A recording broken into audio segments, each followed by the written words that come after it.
Hey everybody, I'm Darla Reborn, encouraging independent thought and challenging popular opinion. That's what I do. I need you to roll with me for a second. It is Sunday, and it's late for many of you this Sunday evening, but I need you to roll with me. I need you to listen to what I have to say for a second. Just not too long ago, just maybe 30 minutes ago, the thought came to my mind. Hate is fear, and fear is taught. Fear is actually a value that is taught in our society. Fear is what allows our society to run as the machine that it runs as. We're taught to fear. I want to give an example of why and how I've defined hate as actually fear. Um, we don't like to use the word hate. As people always say, it's a strong word, Hate, that's a strong word. Fear is too. Fear is a very, very strong word, and it indicates a lot of things. It indicates that something has power over you. Okay? When somebody says, this is an example of hate being fear. When somebody's afraid of a cat, let's say, for example, they'll say, I don't like cats. Or they'll say, I hate cats. Think about it. There are people who are caught up in believing that people of a different race are worse. So let's use the stereotypical example of the race dynamic, and say that a white person is afraid of black people, or that a white person hates black people. It comes off as hate. If you look at, quote, hate groups, the KKK, what they essentially and really are, if you look at the core of it, is afraid. They're deathly afraid. When you look at some Christians, and I know Christians don't hate. Oh, they just don't hate. They're not capable, because that's not what Christ taught them. No one can hate. A lot of them are afraid of atheists. It comes off as hate, though. But really and truly, they're afraid of the idea that someone else could have information that they don't. There's something about fear that keeps us away from people. And what comes out and is communicated as hate is really and truly, to the core, fear. Oh, it's fear. It's fear of the unknown. Fear of of the idea that I could be wrong. Fear of a lack of control. And if the reality that I was taught, or the myth of what I was taught, is not what's true, then what is? What if Christianity isn't it? What if there is literally no other religion that's wrong? Whoa, what does that really mean for us? What if women really aren't inherently less than men? What does that mean? Does that mean that we have been led in our world by men, when really and truly we should have had some really significant female leaders? That is really, really scary and intimidating for all of us. And we may look at people like the KKK and think, oh, shame on them. They're hateful people. But we all perpetrate the same thing on smaller levels. Let me give you an example. Class. Class is a box. Class is something that we're taught. If you grew up in the middle class, you are more than likely to view people, quote, beneath you in the lower class, the impoverished, the people who are broke. You're more inclined to view them as wrong, or as inherently less than you, of a literal less value than you. We're literally taught this, that people who wear certain kinds of clothes are inherently less than people who wear other types of clothes. That the people on the street begging have less intrinsic value than the people who own corporations. We're taught this. People in the middle class think that people in the upper class are literally more significant than them. We literally are afraid to let people who have less than we do come into our circles because we assume that they want our possessions. So we are run by fear. I am a Black woman, and I'm laughing when I use the term Black because what does Black mean? Black represents darkness. Black represents the unknown. Black represents evil. But that is a term that we've used to coin people who are of African descent. But nonetheless, I'm Black. I'm in the Black box. Black is literally taught to be intrinsically of less value than Asian, Indian, and of course, white. The white box is taught to be more significant than all other racial boxes. The upper class is literally considered to be the most important and the most significant than every other class. Christianity, Christ is the only way. Many Christians believe that their box is more important than every other religious box.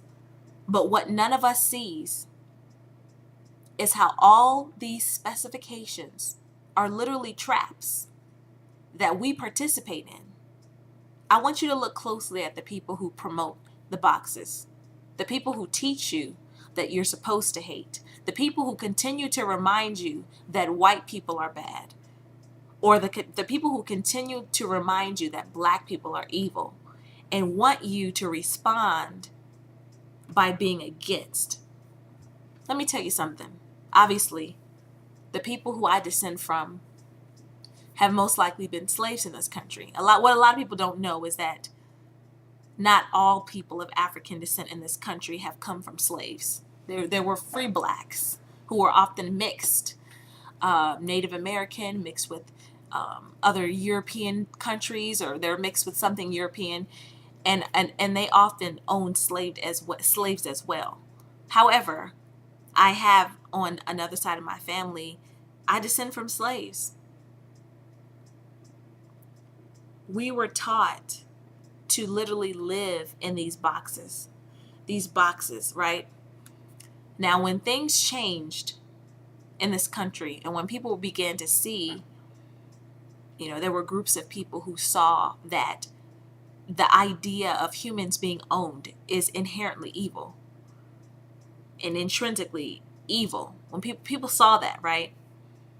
So they went about trying to help free slaves who had escaped, taking them to safe places. And there were people who fought against the system that promoted that Black people were of no value. They fought against that. Something in my mind as a child would look at pictures. One of the main things, if you look at images of hate, when you look at the images of the crowds of white people surrounding a hanged, lifeless body of a Black person, some of them would smile, some of them had been drinking. They were all surrounding this person that they had just killed. I would look at images of like the Little Rock Nine. There's an image of a woman who's like the hatred that is literally just spilling and spewing from her face alone in that picture is just unbelievable. But when you look around, you find that there are people who aren't as passionate about hating a person of another race. And I always wondered what those people thought. I always wondered what the people who weren't fully passionate about hating, what they really felt on the inside. There are some of us who realize that what is going on around us isn't true. There are many of us who understand that if we could just shatter the boxes and reach over and hold each other's hands, that we're really all the same, and that there's something that is powerful that could come from all of us connecting and not living by the rules that the boxes dictate. There's some of us who see that, but what holds us back from that is fear. It's the same thing that held white people in the 60s in the system of white supremacy. They were afraid of bucking against the system. You know why? Because white people who opposed white supremacy were treated just like black people. They were treated just like black people. They were treated just as hatefully. They were treated with just as much disdain and fear and loathe as black people. There's a fear of, we must maintain these boxes because what if we don't? If we don't, that we realize there will be social punishment. There will be social consequences. That bucking the system requires great courage because it's against the status quo. What if somebody who is really rich decided to befriend someone who is homeless? There's nothing but fear into that. Well, what if they steal? What if they try to take what they have? What if? We're so caught up in these boxes. Religion is one of the greatest boxes that we're taught, and that is, that people on one side are inherently better than people on others. One of the greatest wars right now within religion is Christianity versus Islam. But for those of you who've read the Quran and the Bible, or at least familiar with it, you realize that there are literally no two religions that are more similar. More similar. There are literally no two religions that are more similar. But yet they fight. They war. It's funny that whites and blacks are referred to as white and black. White people really are white and black people really are black, but interestingly enough, white is the absence of all of the other colors, and black is all of the colors combined. There are literally no two colors more similar than white and black. But yet we war within each other, we fight, and we hate. We ultimately are afraid. We're deathly afraid of reaching beyond. Some of you already know. You might, being considered racist is one of the worst things to be called in this world. But you know deep down that if you were to bring someone of an opposite race to your home, some of you have literally a rule that's just not what you do. You already know deep in your heart that if you were to bring someone who was black and you're white, or who was white and you're black, or who's anything else and you're Asian, to your house, it would be an issue. You know it. You know how your parents would behave. They believe the boxes. They believe the lies. And there's something about the younger generations that seem to be more open to realizing that we really are truly all the same. I think our children realize this, but we invite them into these boxes. Children literally are limitless. They're limitless. And we thrust these limits on them. We tell them they need to fit into a box. We tell them they need to go into some kind of career path, a specific career path that has a certain path.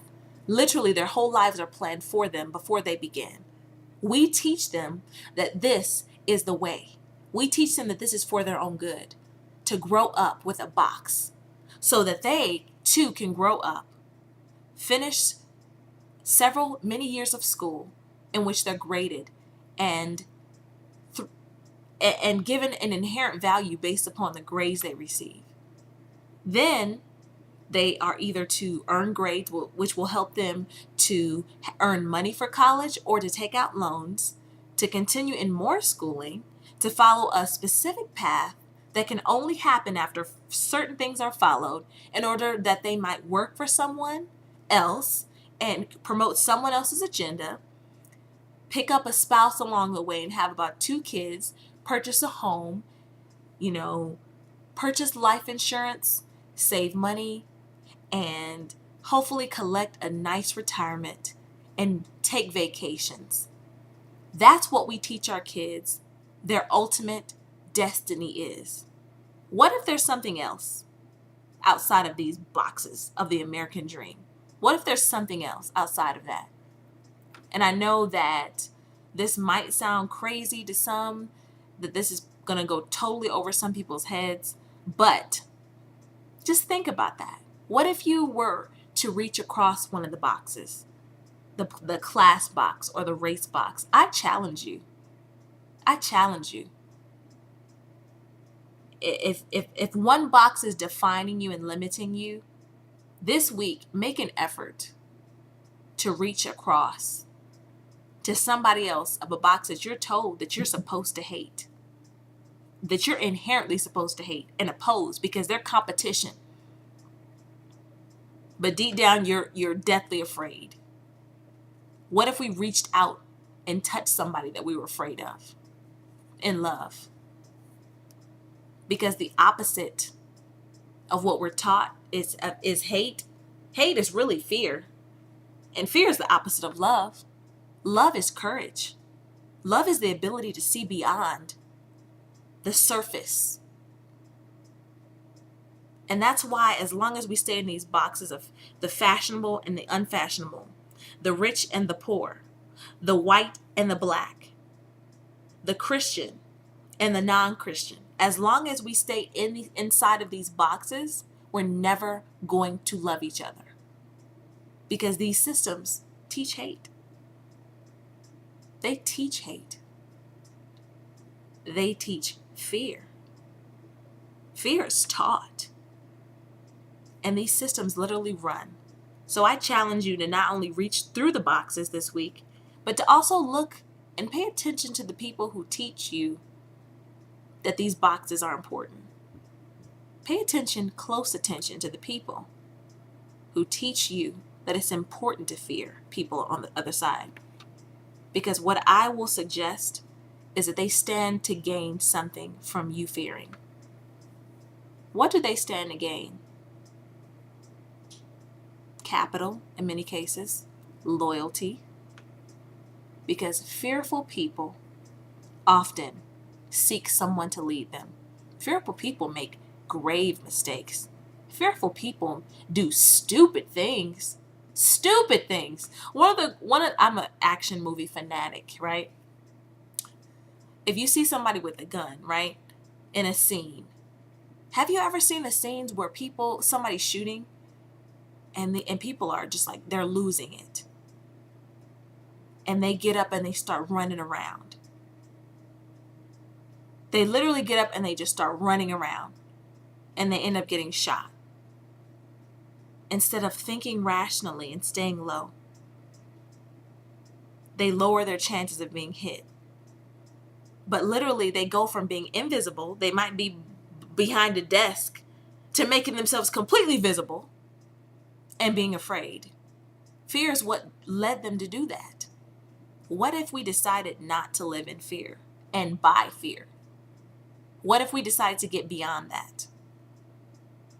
I know that I could have communicated this in a better way, in a potentially more clear way. But I hope for those of you who listened long enough, I hope you all got the overall gist of what I'm saying. So take this, take it further, let it marinate, let all the juices come together in your mind. Think about it and decide not to live in fear. Because some of you all would never like to identify or characterize yourself as afraid. But when I look deeply at things, I realize that fear is actually what runs everything. All right. Thanks for listening and take care.